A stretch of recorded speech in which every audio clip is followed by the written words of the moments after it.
Halo, halo, apa kabar? Assalamualaikum warahmatullahi wabarakatuh. Senang sekali bisa kembali menjumpai Anda semua dalam program Off the Record, membaca berita di balik berita. Dan masih terus bersama kami, saya Hersubun Arif. Dan saya Gibeta senang sekali menjumpai Anda hari ini bersama dengan berita-berita yang kita jumpanya senang, tapi isi beritanya nih Mas Hersu yang bikin miris. Iya, situasinya menurut saya benar-benar ini apa ya, ngeri-ngeri sedap gitu ya.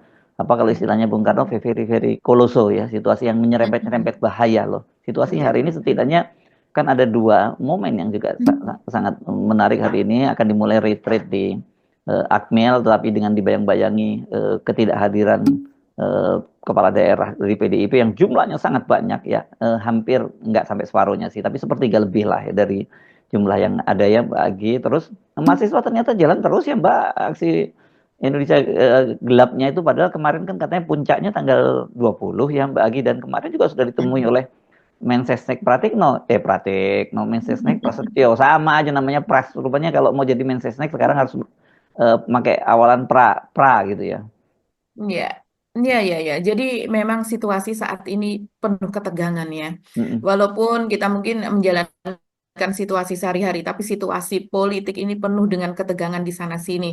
Ya, Belum lagi situasi yang mungkin kita perlu soroti adalah juga tentang makan bergizi gratis, Mas Irsu. pasti harus ke Karena situ. Ya, iya, karena situasi beberapa hari sekarang ini, belakangan ini ya, berjatuhan korban ini. ya. Sekarang ini kan Mm-mm. aksi ini sekarang ini bermunculan aksi-aksi antara kan dipicu dari pemangkasan anggaran yang tadinya Betul. disebutkan bahwa itu untuk makan siang gratis, tapi ternyata juga malah ada juga untuk Danantara kan, gitu. Mm-mm. Betul, betul sekali. Jadi kita mulai dari mana nih? Sebetulnya banyak loh Mas Hestu. Belum lagi soal ini ya, soal sepertinya aguan tidak tersentuh untuk kasus pagar laut dan Agung Sedayu Group juga Oh iya, sama-sama. itu makanya Mbak Agi ingat kan kemarin ketika saya agak ini menyatakan keheranan saya kok tiba-tiba ada yang menyerahkan 193 Betul. sertifikat itu, dan kita tahu kan yang punya sertifikat yang banyak itu adalah perusahaan yang terafiliasi dengan Agung Sedayu Group. Jadi bisa aja nih Ya. nanti si makanya saya kemarin mencurigai ini jangan-jangan si Arsin ini dan jangan berapa empat orang lah yang sudah ditetapkan itu bisa jadi korban tumbal. Karena apa? Karena kalau memang konstruksinya seperti itu, yang seperti dikatakan oleh pengacaranya Pantai Indah Kapuk bahwa mereka membelinya dari warga, gitu ya, Mbak Agi, kan berarti mereka juga korban penipuan, gitu loh malahan. Jadi makanya kayak kemarin saya mencari jawaban apa ini, dan ketika kemudian diumumkan ternyata bahwa itu tidak terkait dengan aguan, saya baru tahu, oh ini jawabannya, gitu loh Mbak Agi. Iya, ini aneh sekali kalau seandainya aguan ini dinyatakan tidak diperiksa begitu ya. Akhirnya Mm-mm. diputuskan demikian kan. Dan ini dinyatakan sendiri oleh Direktur Tindak Pidana Umum Dirti Pidum ya, Badan Ya. Reserse Kriminal atau Bareskrim Polri, yaitu Brigjen Juhan Dani Raharjo. Jadi dia mengatakan bahwa, dan alasannya itu Mas Yesu, dia Mm-mm. mengatakan bahwa selama memeriksa sekian puluh Mm. saksi empat begitu puluh ya, empat orang ya itu katanya tidak ya. ada. Mm. Kalau tersangkanya ada 4 orang, tapi Mm. saksinya kan banyak sekali empat gitu. puluh empat yang Ada sudah empat diperiksa puluh waktu itu. empat. Mm. Iya, Mm. pada 44 itu semuanya tidak ada yang menyebutkan nama aguan maupun tidak menyebutkan nama perusahaan Agung Mm. Sedayu Group. Berdasarkan data tersebut, berdasarkan apa Lucu yang nih. terjadi dalam pemeriksaan, maka kemudian mereka tidak memeriksa aguan. Lah sekarang kalau ditanya, Pak, duitnya dari mana 560 juta tersebut? Dan itu dinyatakan oleh lembaga hukum PP Muhammadiyah gitu yang ada di bawah PP Muhammadiyah. Kalau seandainya apa yang dikatakan dari PP Muhammadiyah, data tersebut ya, Hmm, itu tidak benar ya tentunya harus diperiksa juga orang ini karena sudah hmm, menyebarkan hoax gitu kan. Tapi hmm, kalau saya sih meyakini apa yang dikemukakan oleh PP Muhammadiyah itu benar. Tapi itu tidak menjadi data, tidak masuk ke dalam data untuk diperiksa. Padahal dari PP Muhammadiyah sendiri kan juga termasuk dari koalisi masyarakat sipil yang sudah melaporkan juga tentang kasus pagar laut ini. Jadi hmm. soal pagar laut ini sepertinya memang sangat-sangat dilokalisir sehingga Iya. hanya Arsin dan kawan-kawan berempat ini yang ternyata 2 orang itu adalah notaris ya, yang SP dan CE tersebut dan dilokalisir di mereka sehingga tidak akan naik ke atas. Nah, mereka didapat uang dari mana gitu loh. Ya, lima Yang ratus enam puluh miliar ya, Mbak ya. betul.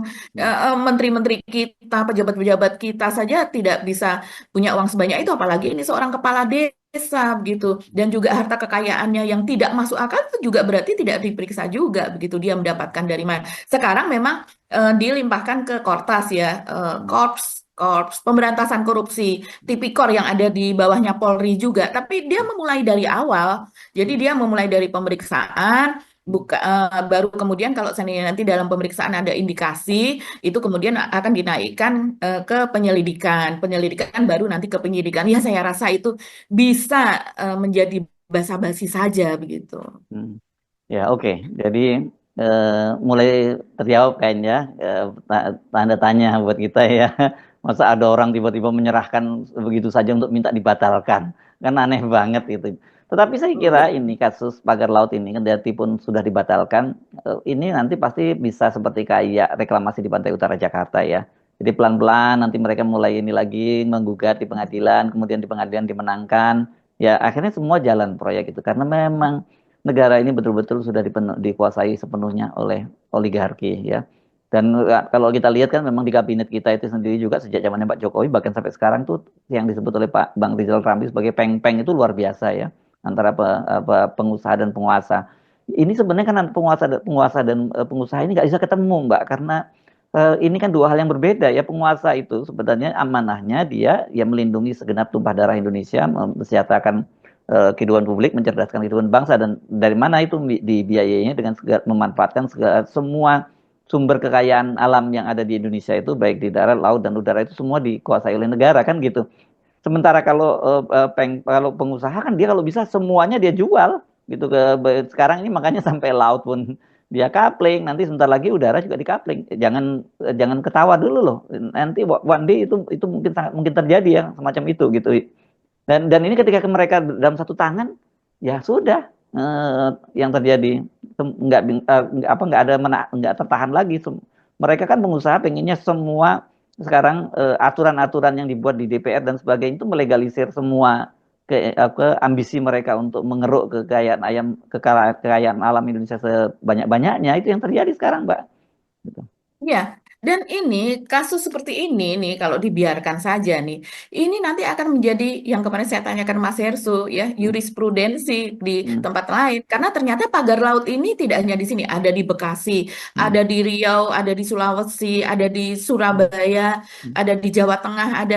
Jadi ini ternyata kasus pagar laut ini banyak sekali begitu. Ada yang hanya kecil-kecil dan ada yang besar. Dan ternyata kasus di mana ada sertifikat HGB di perairan laut itu ternyata tidak hanya ada di Tangerang saja. Di Tangerang menjadi ramai karena ini kita berkaitan dengan ini dekat dengan ibu kota, berkaitan dengan PIK dan sebagainya. Tapi kalau di tempat-tempat yang lain itu juga oligarki-oligarki yang ada di pusat, begitu juga para taipan yang ada kelas daerah, tapi mereka memiliki apa ya, memiliki sifat maruk yang sama seperti ini, ingin mengembangkan pariwisata apa dan sebagainya. Alasannya itu begitu, itu tidak bisa disentuh juga kalau seandainya yang besar ini sudah ada contohnya, ini ternyata tidak tersentuh karena Ya, pagar laut ternyata tidak menjadi masalah. Bahkan kemarin ketika 30 kilometer itu kemudian pagar laut itu dicabut atau dirobohkan, yang mungkin biayanya mencapai miliaran, itu ya akhirnya menjadi beban negara kan dalam hal ya, ini. kalau denda Sementara cuma 18 juta per kilometer, Mbak.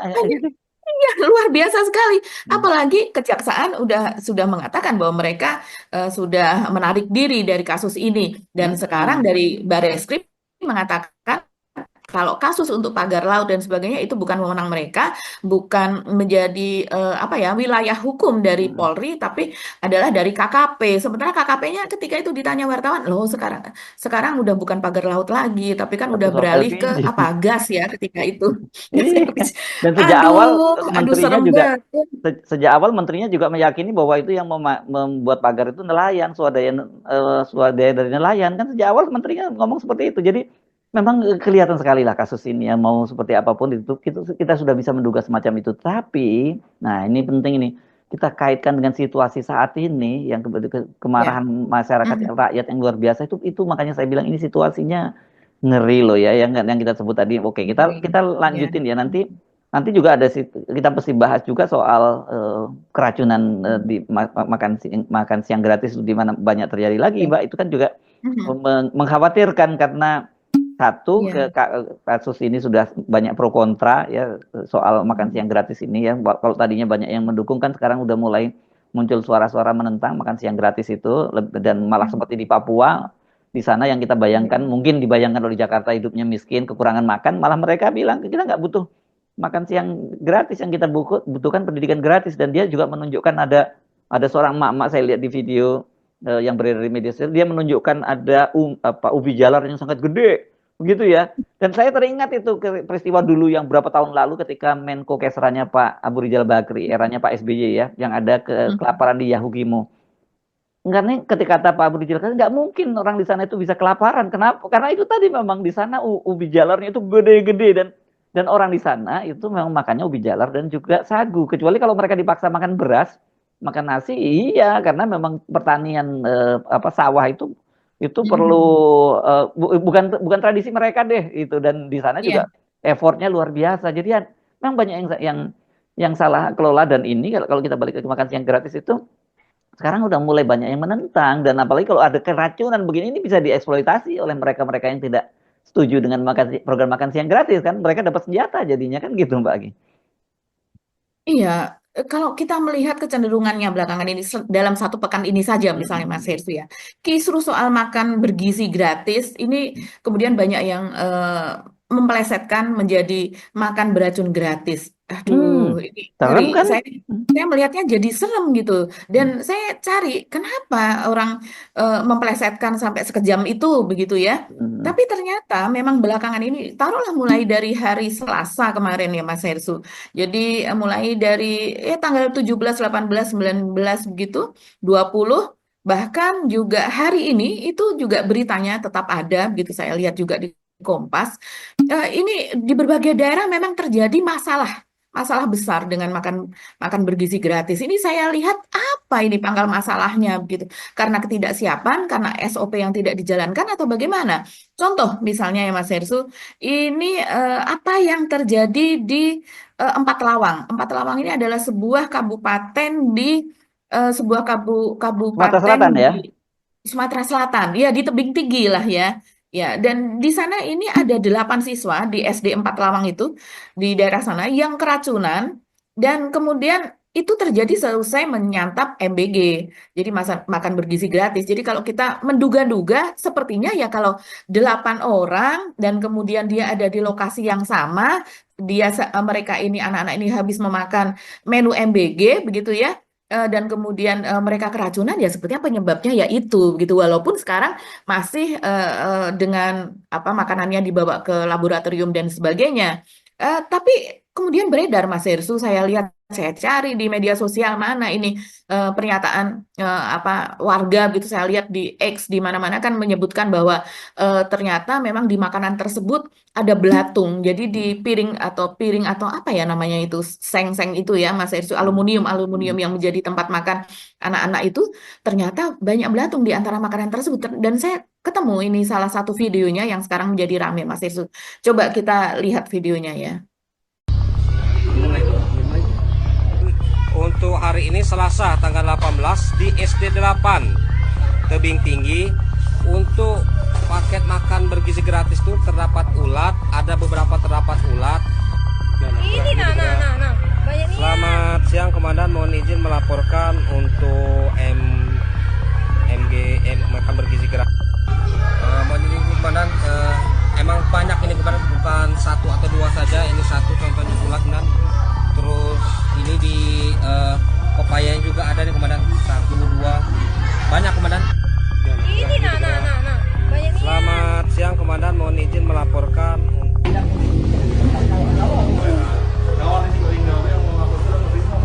Ada apa yang dirasukan?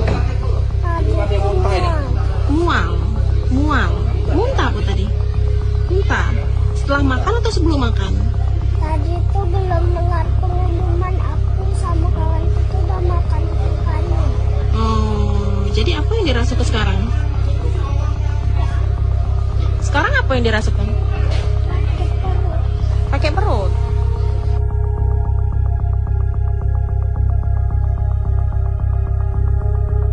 Ini serem ya, ini dengan soal higienis, ini bukan soal makanan, ini higienis, nggak kurang higienis itu ya berarti ya.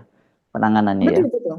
Hmm. Ya, kalau saya lihat ini, kalau kita bernalar ya, yang namanya belatung itu baru ada sesudah berapa hari makanan tersebut basi kan. Mm-mm. Jadi makanan tidak langsung dia basi, kemudian ada belatungnya. Iya, Jadi prosesnya lama kan itu ya. prosesnya lama dari mulai dia empuk, misalnya dari yang keras kemudian menjadi empuk, atau yang justru empuk itu kemudian mengeras dan kemudian ada jamur apa dan sebagainya. Terus kemudian ada lendirnya begitu. Baru kemudian ada belatung. Karena belatung sendiri kan sumbernya juga dari apa namanya, dari keadaan sekitarnya itu begitu, yang mulai betul-betul membusuk, tidak ujuk-ujuk.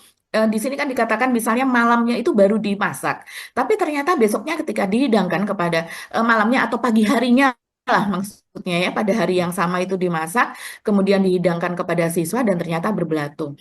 Ini Nggak enggak mungkin mungkin. hal itu terjadi. Nggak mungkin. Iya, jadi Hmm. mungkin makanan tersebut sudah memang ada belatungnya dan kemudian masaknya nggak benar, sebagian termasak, sebagian lagi terlewat atau bagaimana, dan kemudian belatung itu makanya tetap muncul di situ. Dan apakah tidak ada SOP ya di antara apa para petugas yang memberikan pelayanan tersebut begitu?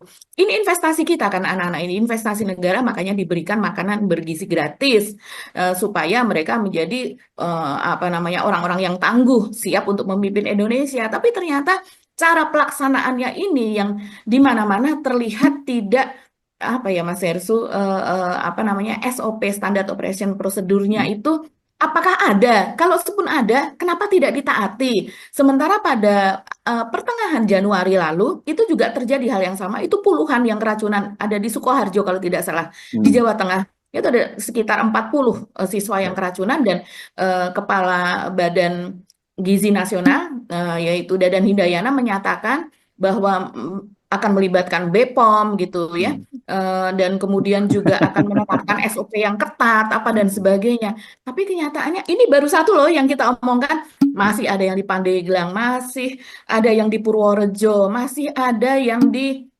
Sumba Timur begitu, di Waingapu, Sumba Timur, dan itu kejadiannya berurutan dari hari ke hari, Mas Erso. Iya.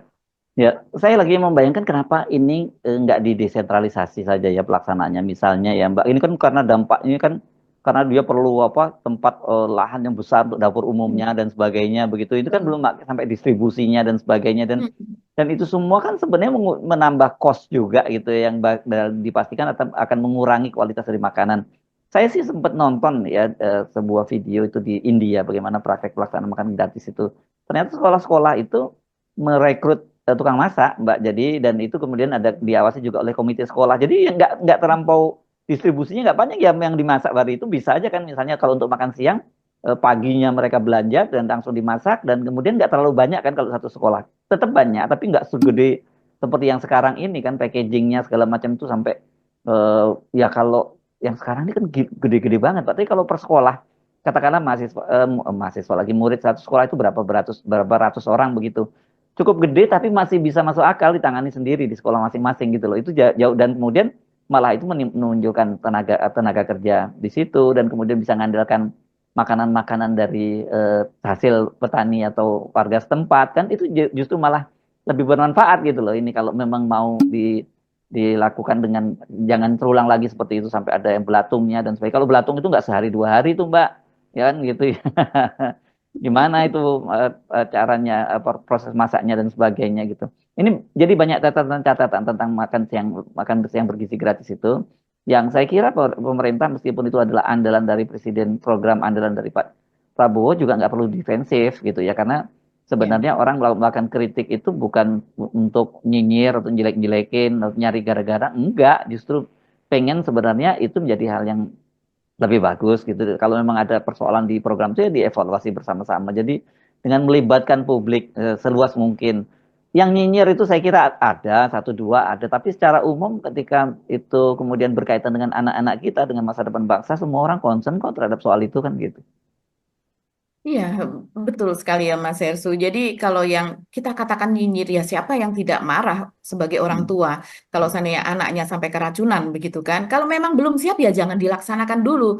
Yang ada di Kabupaten Patalawang ini baru hari kedua. Jadi baru mulai hari Senin itu dimulai dan kemudian hari Selasa dan kemudian terjadilah keracunan ini dan kalau lihat videonya itu kan belatungnya itu cukup banyak dan mendapatkan reaksi yang apa ya, yang luas begitu Mas Hersu karena memang videonya itu ada dan tersebar gitu. Dan yang berikutnya ya, ini ya ada 29 siswa di SD di Sumba Timur, Nusa Tenggara Timur itu yang juga dilarikan ke puskesmas karena keracunan. Dan ini hampir-hampir saja apa ya berurutan begitu selama 1 pekan terakhir ini.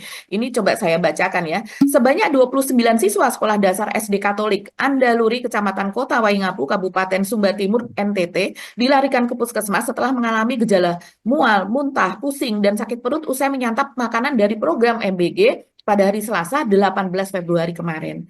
Jadi dan kemudian ini Polres Sumba Timur ini bergerak cepat begitu ini diperiksa di laboratorium dan sebagainya. Proses makan bergizi gratis ini kemudian dihentikan, begitu juga yang di Kabupaten Patalawang tadi juga dihentikan sementara begitu. Nah, eh, ini kan pelajaran besar ya Mas Ersu sebetulnya bahwa di tempat yang lain sudah pernah terjadi dan kemudian di tempat yang lain lagi jangan sampai terjadi. Apalagi ini siswanya sampai kemudian puluhan juga sama seperti yang di Sukoharjo ketika itu begitu. Seharusnya ada pembenahan begitu. Ya. Jadi orang ahlinya baik itu ahli gizi, baik itu ahli keamanan keamanan makanan apa dan sebagainya. Itu dari setiap prosesnya, dari setiap tahapannya seharusnya ada quality controlnya. Itu kan yang kita harapkan. Sehingga tidak terjadi seperti ini. Saya bacakan lagi dulu. Saya selesaikan ini untuk tadi yang ada di Waingapu ya.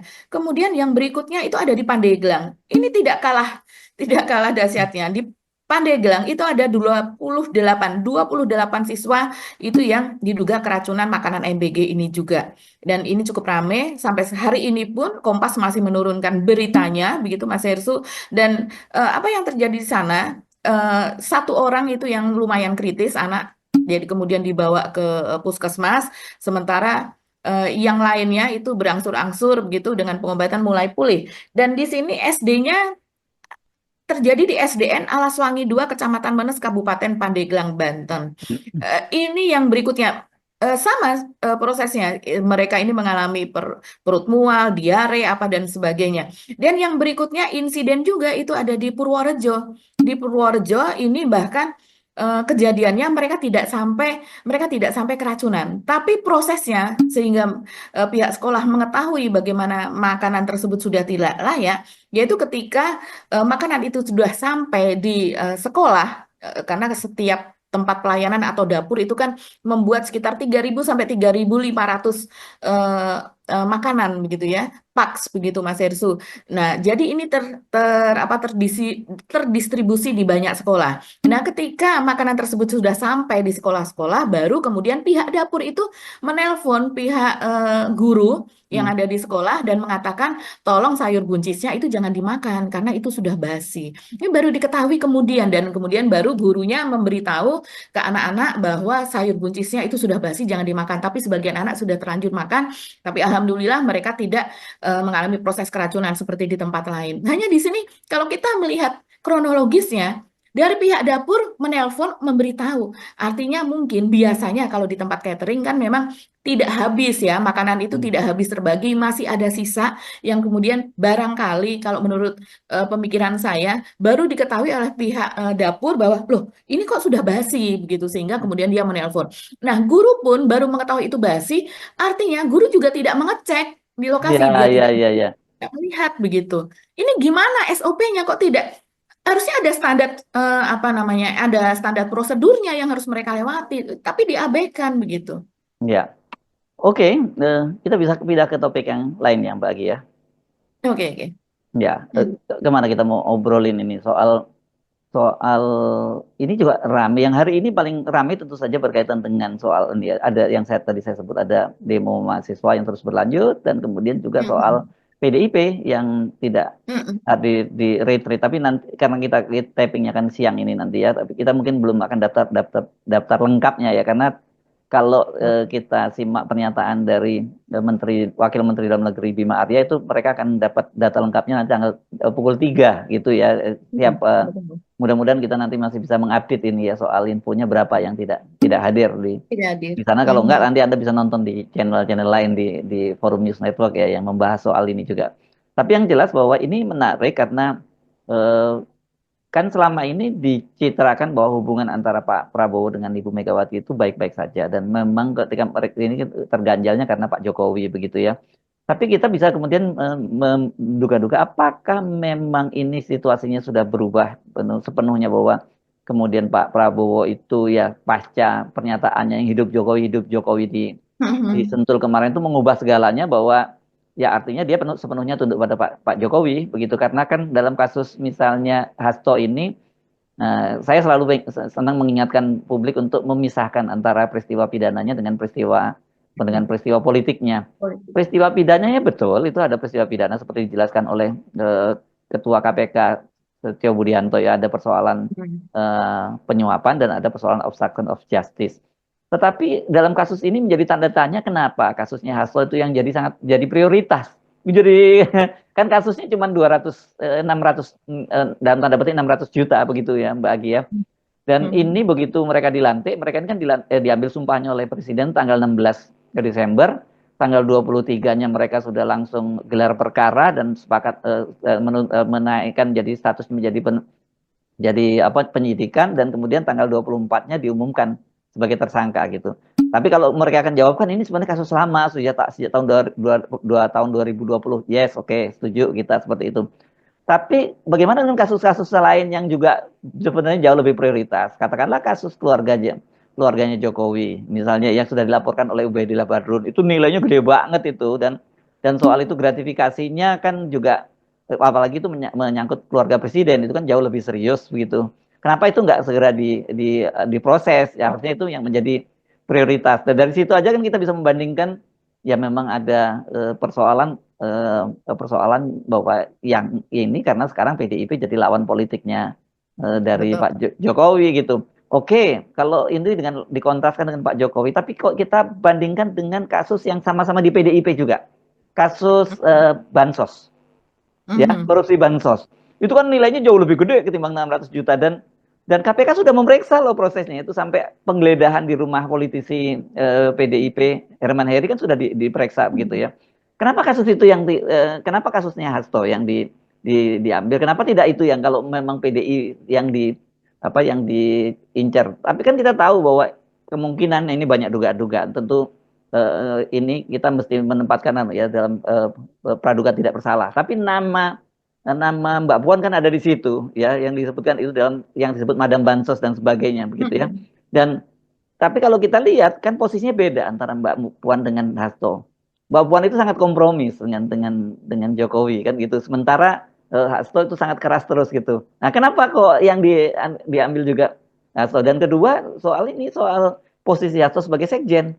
Karena bagaimanapun juga ini ada kaitannya dengan kecurigaan publik bahwa Pak Jokowi memang ingin mengambil alih PDIP dan itu sebenarnya bukan hanya kecurigaan semata karena jauh-jauh sebelumnya juga dinyatakan bahwa Pak Jokowi sudah pernah lewat seorang menteri gitu yang pernah jadi menteri dia yang inginkan dia untuk jadi ketua PDIP kan sempat disebutkan seperti itu kan Mbak Agi. Nah, kalau kemudian Hastonya yang dicokok dan dengan posisi yang kita lihat Ibu Megawati meskipun sangat powerful dan mengendalikan itu kan tentu saja kan tidak seperti dulu ketika masih muda. Jadi Ibu Megawati pasti perlu didampingi oleh figur-figur yang cukup kuat seperti Hasto kan kira-kira seperti itu yang kita bayangkan. Dan kalau Hasto yang diambil ya itu jelas akan lemah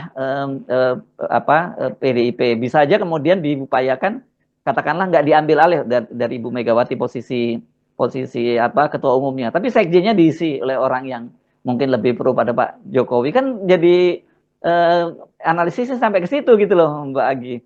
Dan apalagi sekarang ini dalam pernyataannya Pak Jokowi yang dalam hubungannya dengan soal retreat yang Ibu Megawati melakukan perlawanan itu kan dia minta harusnya datang saja, itu kan secara nggak langsung kayak lawan aja Ibu Megawati, datang aja kan ini instruksi dari Presiden, kan bisa diartikan seperti itu ya Mbak Agi.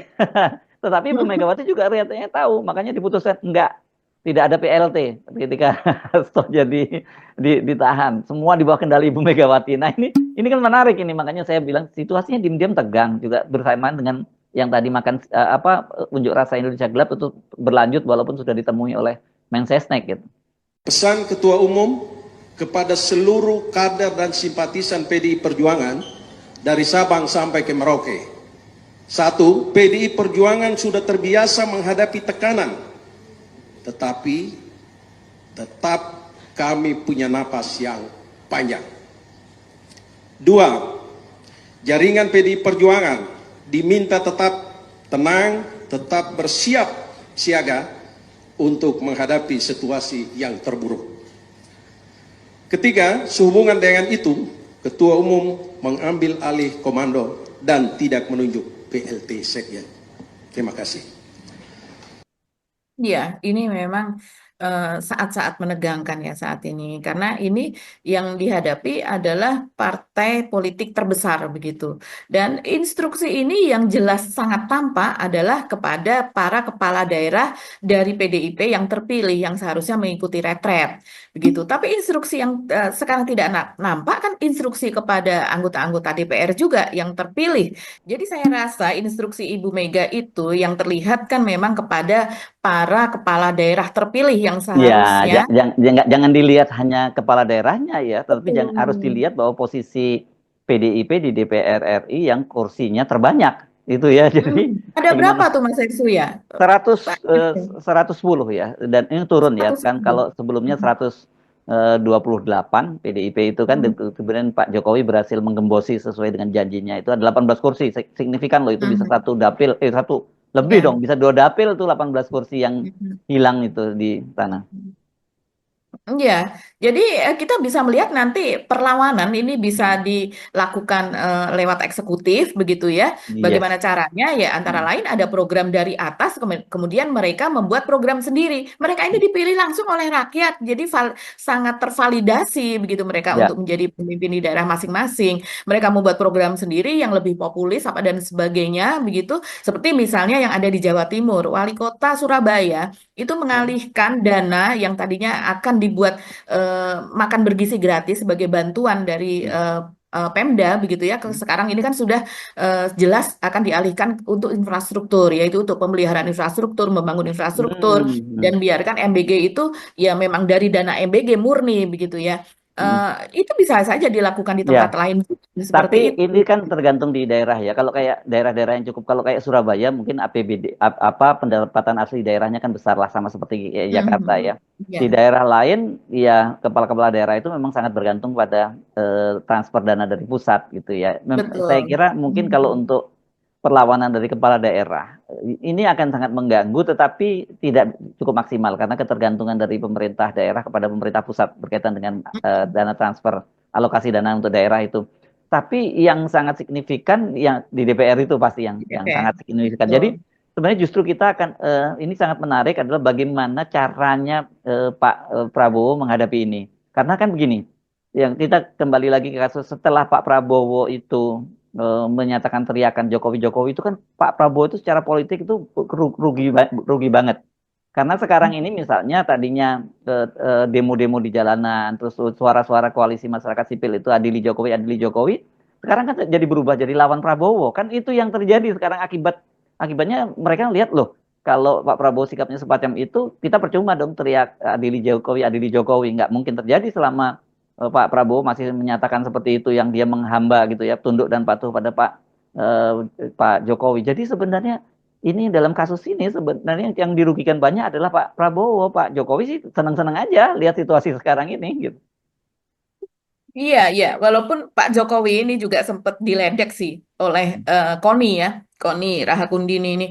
Ini Ya. menarik kalau kita melihat akun-akun dari politisi PDIP maupun Koni ini sepertinya sebetulnya bukan politisi PDIP ya Mas Irsu, karena saya sejauh ini kita tidak melihat dia menjadi kader PDIP, tapi ini kan sahabat sangat dekat sekali dengan Ibu Mega, kemarin menemani umroh apa dan sebagainya. Ini di unggahan di akun IG-nya misalnya dia mengunggah surat begitu, mengunggah surat yang kemarin yang isinya adalah instruksi dari Megawati supaya semua kepala daerah itu tidak mengikuti tidak mengikuti retret yang ada di Akmil sekarang ini kan.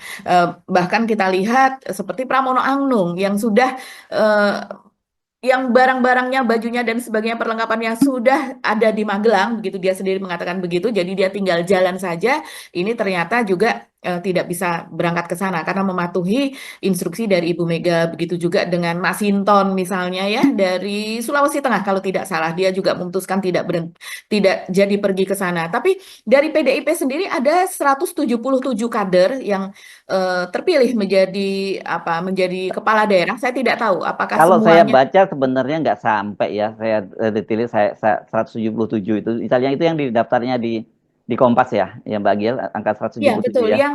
Dan Nah, merujuk kepada acara pembekalan yang ada di PDIP satu hari ya. sebelum Seperti misalnya pelantikan. Depok gitu ya, Depok ya Pak Sofyan Sauri itu bukan dari PDIP, dia kan dari Sekda gitu dan dia sudah ada di sana, dia sudah siap ikut-ikut retreat. Jadi mungkin angkanya tidak sebesar itu ya, angkanya tidak sebesar 177 seperti yang ditulis oleh Kompas ya Mbak Agi. Iya, betul. Jadi sampai sekarang kita juga memang belum tahu ya. Nanti mungkin kita akan bisa melihat setelah ada daftar di sana berapa yang tidak hadir dan kemudian juga dicocokkan dengan klaim dari PDIP dari jumlah kader tersebut. Karena kalau menurut Kompas 177 itu mereka yang hadir di sekolah partainya Yes. PDIP dan mereka memakai baju Ya. PDIP sebagai kader PDIP begitu ya. Ya. Nah, ini kalau yang ditulis oleh Koni ini menarik, dia menulis seperti ini sambil mengunggah surat tersebut. Selamat gigit jari ya, kasihan deh yang mimpi ingin gantikan sekjen dan rebut Partai Merah. Nah kita tahu ini tujukan kepada siapa walaupun tidak disebutkan. Rebut Partai Merah ya itu kepada Jokowi yang memang ingin menjadi ketua dari PDIP itu sudah pernah dijelaskan oleh Hasto juga. Dan kemudian ingin menggantikan sebagai sekjen ya siapa bisa menggantikan sebagai sekjen? Dia harus kader PDIP sendiri kan. Dan kita tahu Dan PDIP harus yang cocok dengan Ibu Mega. betul, yang memang dipilih juga oleh Ibu Mega begitu dan kita tahu PDIP ini ada beberapa faksi begitu yang ada sudah pernah disebutkan juga namanya yang orang ini yang sering berhubungan dengan ingin mempertemukan Prabowo dengan Ibu Mega begitu ya dan dia dikatakan sebagai bukan faksinya Hasto ini faksi Hasto, faksi Jarod Saiful Hidayat, faksinya Masinton, faksinya Adiana Pitupulu itu berbeda. Ya, kalau mereka ini bukan faksi lah ya, ikut dalam salah satu faksi lah, Masinton sama Hadian ya. Iya, Faksi betul.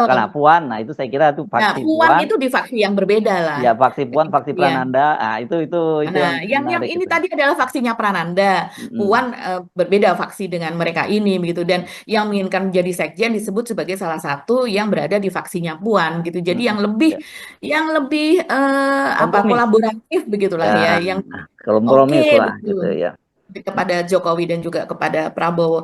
Jadi memang dalam hal ini ya kalau kita melihat oh ya yang soal dokumen Rusia itu juga banyak disinggung Mas Hersu. Sudah banyak yang menuntut kepada Koni supaya dibuka. Bu, buka dokumen yang dititipkan Pak Hasto biar terang benderang semua, Bu. Begitu salah satunya. Iya, tapi Kita bukan tunggu video yang perintah itu, beliau. Mbak. Ada video yang sekarang diedarkan, ada seorang pria tua, saya nggak tahu siapa, videonya juga agak kabur itu yang disebutkan bahwa ini bocoran dari Koni, ya, itu kan. Bukan, itu video sudah lama ya, itu video sudah lama dan entah dalam konteks apa video tersebut diambil. Tapi terus kemudian dikait-kaitkan bahwa ini adalah dokumen Rusia yang dititipkan, kita katakan dokumen Rusia sekarang untuk lebih Ya, mudahnya. Lebih dan saya sosmed. ingatin sama teman-teman yang juga atau yang punya telepon nomor telepon saya, jangan dikirim ke saya lagi deh dengan narasi itu ya. Itu saya capek itu kalau Anda kirimin video-video yang hoax seperti itu ya. Iya, kita juga tidak tahu siapa itu lelaki yang menarasikan itu. Bisa jadi karena banyak sekali ya orang yang menduga-duga kan. Oh, ini berkaitan dengan Jokowi adalah dana-dana ini. Setoran kepada Jokowi adalah berasal dari kasus ini apa dan sebagainya. Itu dinarasikan juga di situ begitu. Tapi apa yang ada di dokumen itu, yang dokumen yang disebut oleh Koni dan juga oleh Hasto dan didaftarkan kepada notaris yang ada di Rusia begitu ya. Notaris biasanya itu untuk memberikan legalitas gitu ya. Hanya sekedar misalnya betul dokumen ini diserahkan dari ini kepada pihak ini untuk kemudian nanti akan dibuka kalau ada perintah pertama, kedua apa dan sebagainya begitu Ya, kan. Nah, ini sampai sekarang KONI masih belum membuka. Jadi menunggu ya, perintah dari clearnya Hastonya. itu ya. Tadi saya Clear. luruskan, Hasto saya sendiri ya, ya. menginginkan agar Jokowi diperiksa begitu Ya, kan. oke. Jadi Hasto yang ngomong sejauh seperti ini. itu ya. Tapi oke, saya clearkan tadi. Mungkin saya nggak menyebutnya, saya ralat kalau saya menyebut hoax. Itu bukan, nggak otoritatif ya sumbernya, gitulah ya. Jadi kan terlalu banyak Betul. kita sering tiba-tiba orang itu sekarang kalau dapat eh, info berita dan sebagainya tanpa melakukan ngecek dan sebagainya langsung kirim gitu, dan itu berbahaya cara-cara semacam itu gitu.